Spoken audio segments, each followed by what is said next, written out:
Hello world, welcome back to Razor RC. I wanted to shoot a video talking about everything that is wrong with the Traxxas Maxx. So this is a new 1/10 scale monster truck that is coming out in the next week or two.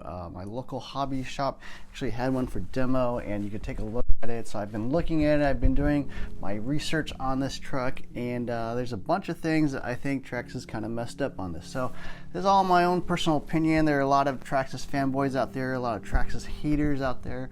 I don't consider myself either one. You know, I've owned a lot of Traxxas vehicles. I also refuse to buy certain Traxxas vehicles, and so I've been considering buying one of these and looking into it more. There are some things that I definitely think are wrong. So let's get into it. Number one is the price. List price on the Traxxas Maxx is $550, which is a ridiculous amount of money for something that is 4S. It's got plastic drive shafts, just a bunch of things that they kind of screwed up on this truck. I think street price is going to be $530, but when you look at something like an Arma Kraton 4S, which is $400, which I also consider actually slightly overpriced, but compared to this, that's a steal. You know, it's just a lot of money for something that's just a little plastic 4S truck. If you look at something like an Arma Kraton 6S for $550, you're getting an aluminum chassis, full aluminum shocks, aluminum shock tires, metal drive shafts. You're getting 6S power for what, like $20 more? I mean, that's kind of absurd. So even something like the Traxxas E-Revo is $580. It's 6S capable, just a much better and faster vehicle, and yet it's only like, you know, $50 more. So I'm not quite understanding what Traxxas is doing with the pricing here, but it is definitely a lot of money and I think overpriced. Number two on this list is the wheels, or more accurately, the wheel inserts. So the Traxxas Maxx comes with 17mm wheels, which is great, but the axles are not actually 17mm hex type axles. I think normal axles are supposed to be about 12mm. These are closer to like 5 or 6mm, and you gotta use these little blue inserts to take up that gap. It's nice that you can put on 17mm wheels, but I'm not understanding why they went with these plastic inserts. It's just not going to have as much durability. You should just use standard 17mm wheel axles and then everyone would be happy. So they went with the right direction on the wheel you know, hex size, but not on the actual axle itself. So that's number two on this list. I think they just kind of screwed that up. Okay, number three on this list is the servo. So if you look at the servo, it's not a normal 1/10 scale size servo. It's an X-Max size servo. Why is that? It's just a weird non-standard size. You kind of have to just buy a Traxxas servo. That seems ridiculous. Not only is it a weird size, but it's got plastic gears. Yeah, you're paying $530 for an RC truck that's got a plastic geared servo. Come on, I mean, that's just ridiculous. Yeah, I understand you can upgrade to an X-Max metal geared servo, or you could get the adapter so you can fit in a smaller normal 1/10 scale size servo, but I don't know what they were thinking here. Plastic geared, weird servo, you're paying $530. I mean, come on. All right, number four on this list is the chassis, and it comes with a high center of gravity chassis. I don't understand why that is. There's really no reason to be using high center of gravity chassis. The LCG chassis will run a lot better, way better handling. I mean, you don't even get any more clearance with the high center of gravity chassis because the front and rear diffs are sitting way down low and actually will still hit rocks and boulders and all that kind of thing. So just go with something like the Arma Kraton or the Arma Outcast, or any of those vehicles would just have a normal flat chassis. Doesn't run any worse. There's no reason to go with the high center of gravity chassis except for just looks. If you want to look tall, yeah, that's great, but it just doesn't drive as well. So I'm not a fan of the high center of gravity chassis. Number five on this list is the battery tray. So what's up with the battery tray? The specs say it's a 45mm wide by 43mm tall battery tray, which will not fit your normal 4S lipos out there. Normal 4S lipo is somewhere around 48 by 48. It is quite narrow and very short. So I was able to fit in a 46.7mm wide Awanfi 3S. That's as wide of a battery as you're gonna be able to fit in there. That just barely clears. I have a 48mm wide SMC battery, like a 4S battery, does not fit.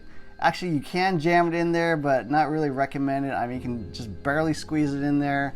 Yeah, 48mm is going to be just a little bit too wide unless you want to just slam it in there. So Battery tray, you gotta use like short and weird batteries. I don't know if Traxxas is trying to make you buy their own batteries, but it seems kind of ridiculous that you can't use a standard 4S battery. You gotta use like a shorty, sort of a low center gravity 4S or a kind of a narrow 4S battery.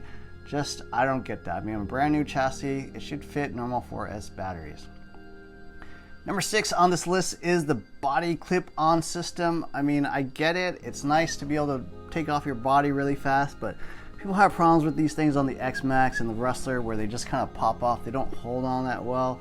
In addition to that, you can't use like a standard body, like aftermarket body. You gotta buy a Traxxas body because it won't fit that whole brace system. So yeah, there are advantages to it, but Traxxas just seems to like to try to lock you into their proprietary products, make you buy their own stuff, buy their own batteries, buy their own bodies, buy their own servos. I mean, what is it with that?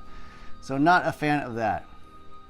Number 7 on this list is the radio. So the Traxxas Maxx comes with the standard TQI radio. It's actually not terrible, but for a $530 radio, it just has like no adjustments. You just got those 2 little knobs.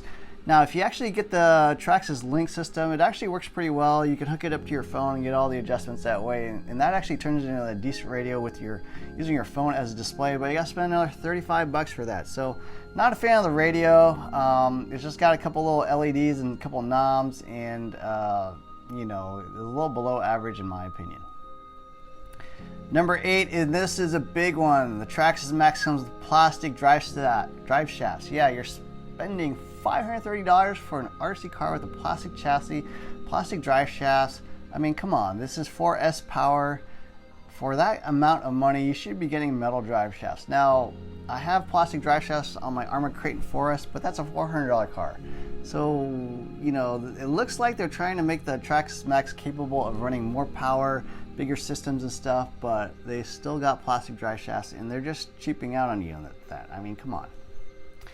All right, number 9 and the last item on my list is the plastic wheel hexes. Yeah, this thing has 17mm hexes, but they're plastic.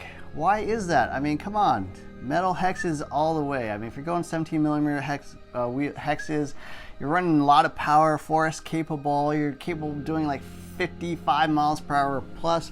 Why do you have plastic wheel hexes? You should be having metal wheel hexes. I can't even think of another RC car with 17mm hexes that are plastic. I mean, just another way to save money, another way for Traxxas to kind of nickel and dime you. Not a fan of that, so I think it should come with metal hexes. Hopefully they have some aftermarket part or a third-party part that you can buy, but yeah, just not a fan of the plastic wheel hexes. Anyways, that's my list of everything I think is wrong with the Traxxas Maxx.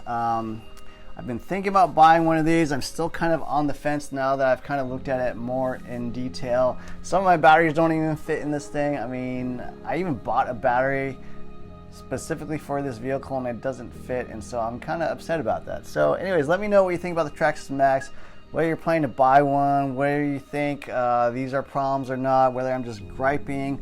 Let me know if you think I should still get one. Anyways, yeah, that's my thoughts about what's wrong with the Traxxas Maxx. Please like, share, subscribe, hit the add notifications button, share with your friends, and look for more videos soon. Thanks for watching.